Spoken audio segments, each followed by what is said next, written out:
Hi everyone, my name is Cho and I'm the founder of Impetus LSAT. Over the years, I've had the pleasure of helping many students improve 15 or more points on this exam, even after seeing no results on their own. In this video, I want to share with you some tips and tricks you can try outside of the LSAT that can help you indirectly with your studies. Most of these are free and only take up a small portion of your time, so let's get started. The first thing I would recommend is setting up a consistent schedule.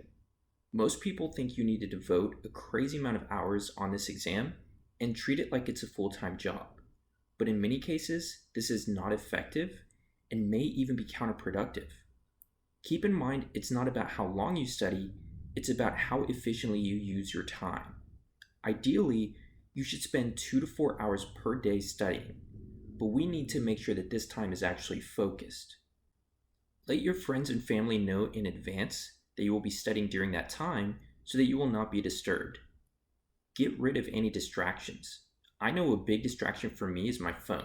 So when I was studying, I would put my phone in another room or give it to my parents. It is also very important that you stay consistent with your studies. It's much better to study for a short period of time every single day than it is to not study for 5 days and then study for 10 hours over the weekend. The second tip I would recommend is to set up consistent sleeping patterns. I've heard horror stories of people who would make good progress on their practice tests, but would be used to waking up at 1 p.m. when their exam was at 8 a.m. As you can imagine, that didn't help out much with their performance. At least 3 weeks before the exam, go to sleep and wake up as if you are going to take the exam the next day. This will help you go to sleep and wake up at a consistent time, which helps you feel more focused and energized the next day. It is also a good idea to set up a consistent morning routine. We are creatures of habit, and setting up a routine helps us gain small wins that help us develop momentum throughout the day.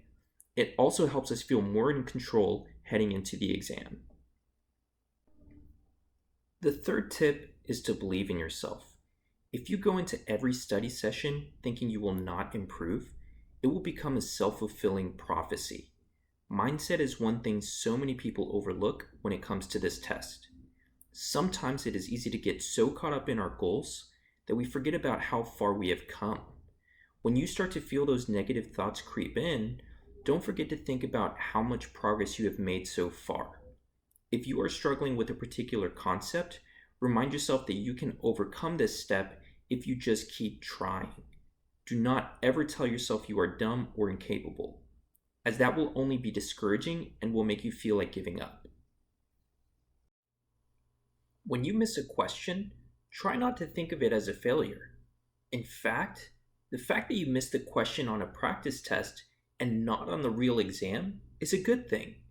Take it as an opportunity to learn from a mistake so that you do not repeat it on test day. The fourth tip may sound a little strange, and it is meditation. There was a study I came across that found that individuals who meditated saw an increase in their standardized test scores without even studying. At the very least, I thought this couldn't hurt, so I tried it out myself. I found this helped me stay more focused and prevented my mind from wandering during the exam. It also helped me with my test anxiety, which I struggled with quite a bit. Here is how you should meditate. Find a quiet room and set a timer for just 1 minute. During this time, focus on your breathing or an imaginary object until the alarm goes off. During this time, you are not trying to prevent other thoughts from entering your mind, as that is impossible. Instead, you are allowing thoughts to enter your mind, but when they do, you are acknowledging that thought and redirecting your attention to whatever you were initially focusing on. Meditating for 1 minute can initially feel like 10 minutes, but over time, you will get more and more accustomed to it, and you can then gradually increase the time you are meditating in 5-minute intervals. The fifth tip is just reading a lot. If you have seen an LSAT practice test, you know how much reading is involved, and it is not easy reading either. We need to get used to the convoluted, dense language the LSAT contains.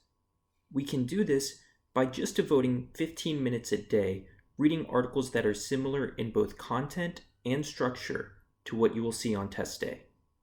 Some of my favorites include the Scientific American, the New York Times, and The Economist. Keep in mind that these are paid subscriptions, but you should be able to obtain a certain number of free articles as well.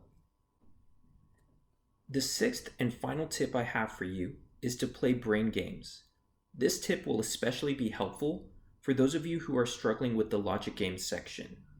There are 2 games that can indirectly help you with your performance in the games section. The first game is chess. Chess helps you improve your spatial reasoning while also forcing you to keep track of various rules that restrict the game pieces. This is very similar to what the logic games section tests. The second game I would recommend is a game called Park Seasons. This is an app you can download at the iTunes store and is completely free. In this game, you are provided with a grid split into different colors, and your job is to plant trees into each grid according to specific rules. These 2 games are a great way to have fun in your downtime while also helping you hone those logic game skills. Thank you so much for watching. If you would like to learn more helpful tips on beating the LSAT, be sure to like and subscribe. Also, if you are interested in learning more about my services, or if you would like to submit a question for future videos, be sure to check out the link in the description below. See you in the next video.